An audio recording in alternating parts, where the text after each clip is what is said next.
It was late in his life, when the noise of Hollywood had finally faded, that the contradictions around Clint Eastwood became impossible to ignore. To the public, he was still the quiet hero, the man who spoke softly and carried unshakable authority. But behind that image was a colder truth. Eastwood never shouted, he never explained himself. When something broke, he walked away and never looked back. Love turned into litigation. Admiration hardened into rivalry. Political disagreements became permanent lines in the sand. These were not rumors whispered by tabloids, but documented fractures that followed him for decades. And at the top of that list stood the woman who knew him better than anyone else. The relationship that exposed his most ruthless side. Sondra Locke. For 14 years, Clint Eastwood and Sondra Locke lived as one of Hollywood's most private power couples. They shared homes, projects, and a public image that suggested stability and mutual respect. Yet the relationship was built on an imbalance that few outside their circle fully understood.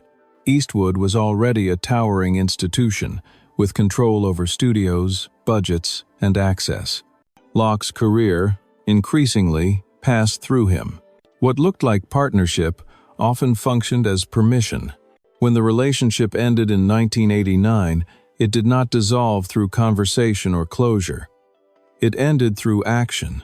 Eastwood changed the locks on the house they shared and had Locke's belongings boxed and removed while she was away.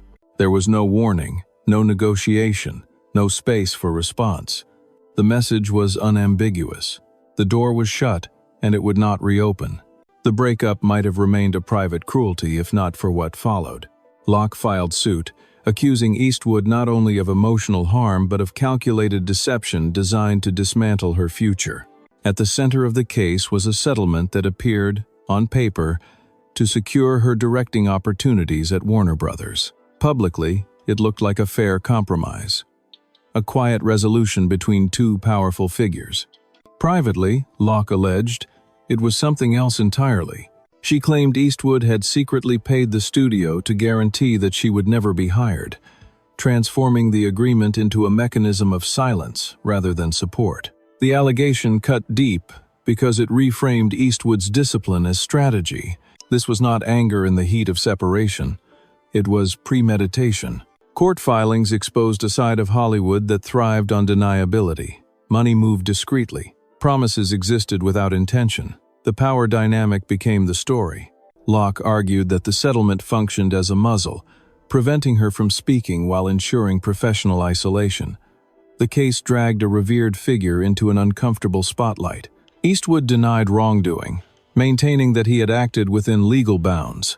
Yet the evidence revealed a chilling truth. Legality and fairness were not the same thing. The eventual settlement required Eastwood to pay a substantial sum, an acknowledgement not of guilt, but of risk. For Locke, the outcome was hollow.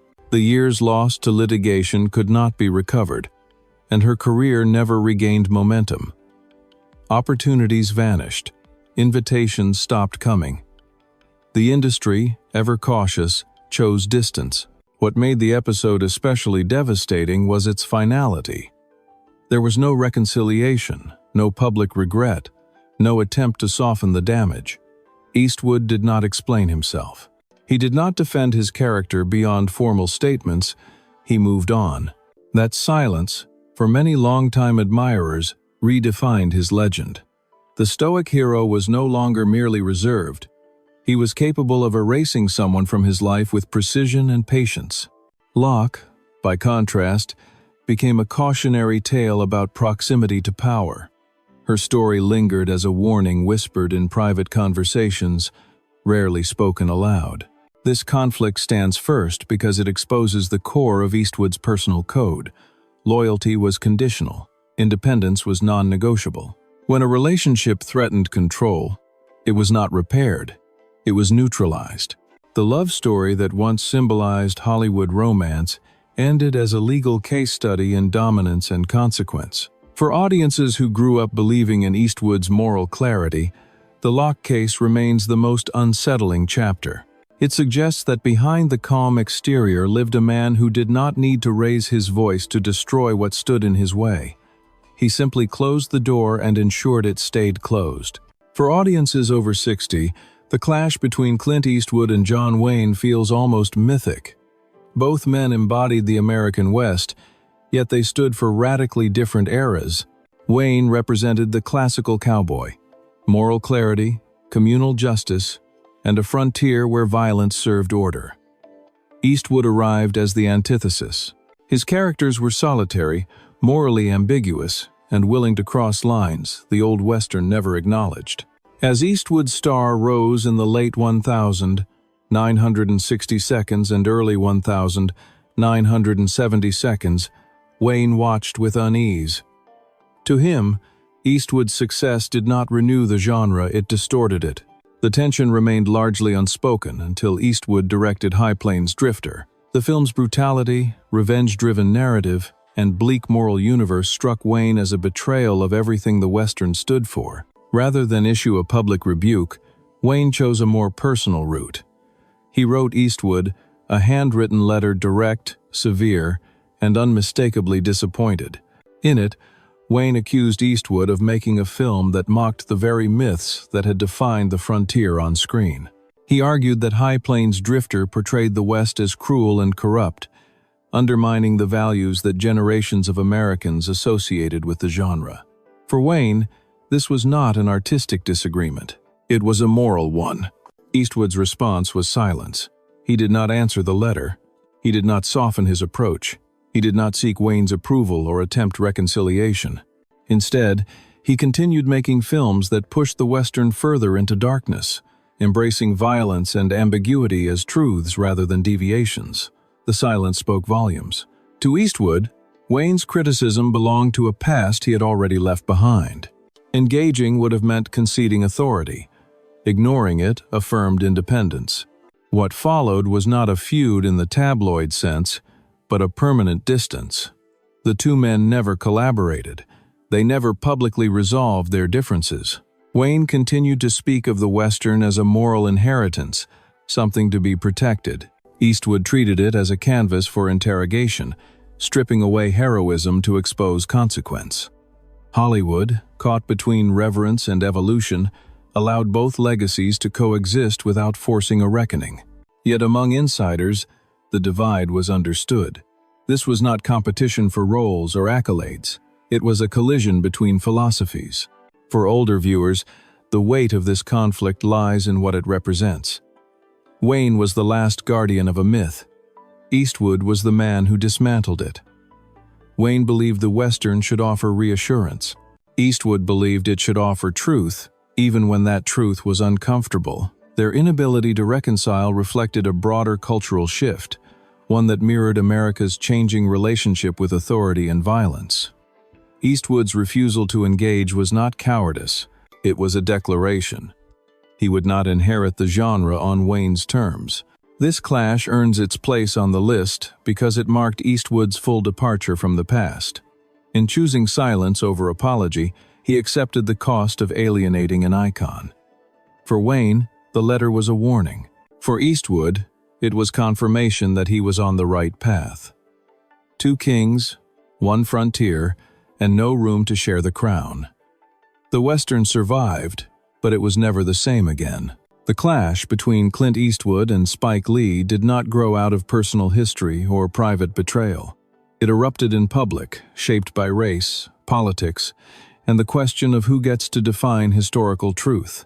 When Eastwood released Flags of Our Fathers, a World War II film focused on the Battle of Iwo Jima, Spike Lee criticized the movie for excluding black soldiers, arguing that African Americans had fought and died in the Pacific Theater and deserved recognition on screen.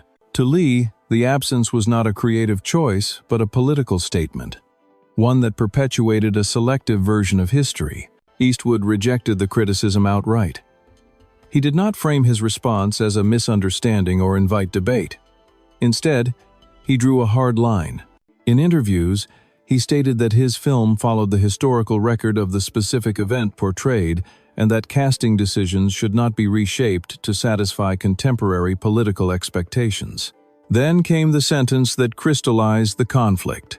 Referring to Lee, Eastwood said that, "A guy like him should shut his face." The phrasing was blunt, dismissive, and unmistakably personal. It signaled that Eastwood viewed the critique not as good faith disagreement, but as an intrusion into his authority as a filmmaker. The reaction was immediate. Commentators accused Eastwood of insensitivity, while supporters praised his refusal to bend to what they saw as ideological pressure. For older audiences, the exchange felt like a collision between generations. Spike Lee represented a Hollywood that demanded inclusion as a moral imperative. Eastwood represented an older creed, the belief that art answers first to facts, not to movements. Neither man backed down. Eastwood did not apologize or clarify. Lee did not retract his criticism. The disagreement hardened into a symbolic standoff. What made this conflict especially revealing was Eastwood's tone. Unlike the quiet withdrawals that defined other ruptures in his life, this was confrontational and public. The silence that usually followed his disagreements did not come immediately. Instead, he used dismissal as a weapon, reducing Lee's argument to noise unworthy of engagement. It was a rare glimpse of Eastwood's temper when his authority was questioned. The message was clear. History, as he chose to tell it, was not open to negotiation. Behind the scenes, the tension grew uncomfortable enough that Steven Spielberg reportedly stepped in to calm the situation, urging both men to de-escalate. The intervention prevented the clash from spiraling further, but it did not resolve it. There was no reconciliation, no collaborative future. The distance remained. This conflict earns its place on the list because it exposed Eastwood's worldview with unusual clarity. He did not see himself as a provocateur or a provocated party. He saw himself as a guardian of narrative authority. When challenged, he did not argue the point endlessly. He shut the door. For Spike Lee, the exchange underscored a generational divide that still shapes Hollywood. For Eastwood, it reinforced a lifelong position. His films would answer to history as he interpreted it, not to the politics of the moment. In drawing that line, he accepted controversy as the price of control. The conflict between Clint Eastwood and Michael Moore did not emerge from cinema aesthetics or personal history. It came from ideology, and it unfolded in front of witnesses. Moore, the most visible liberal documentarian of his generation, built his reputation attacking gun culture, corporate power, and conservative politics. Eastwood stood on the opposite side. A lifelong believer in individual responsibility and gun rights, he viewed Moore's activism as moral theater rather than honest inquiry. Their worlds were destined to collide, and when they did, Eastwood did not soften his response. The flashpoint arrived during an award season gathering where Moore's presence symbolized Hollywood's liberal consensus. In a moment that stunned the room, Eastwood addressed Moore directly. He warned that if Moore ever showed up at his home with a camera, he would be shot. At first, some laughed, assuming the remark was a provocation or dark humor. Eastwood did not smile. He repeated himself, clarifying that he was serious. The laughter stopped. The statement landed not as metaphor, but as boundary. For Eastwood, this was not a debate about policy. It was about trespass, autonomy, and the limits of intrusion. The aftermath split observers along familiar lines. Critics condemned the comment as reckless and intimidating, proof that Eastwood's politics had hardened into hostility. Supporters defended it as blunt honesty, arguing that Moore's confrontational tactics invited confrontation in return. Eastwood did not retract the statement. He did not issue an apology or explanation. He allowed the words to stand exactly as spoken. That refusal to recalibrate was the point. Eastwood had drawn a line and saw no reason to blur it for public comfort. What made the episode revealing was not the threat itself, but the philosophy behind it. Eastwood rejected the premise that public figures owed activists access or patience. To him, Moore's style represented an erosion of personal sovereignty, a belief that moral urgency justified intrusion. Eastwood's response reframed the conflict as one of property and agency. You do not cross the threshold uninvited. You do not turn a private life into spectacle without consequence. In that framing, the threat was not about violence. It was about deterrence. The industry's reaction was cautious. Studios avoided comment. Colleagues stayed neutral. The moment passed without formal fallout, but it lingered in Eastwood's public image.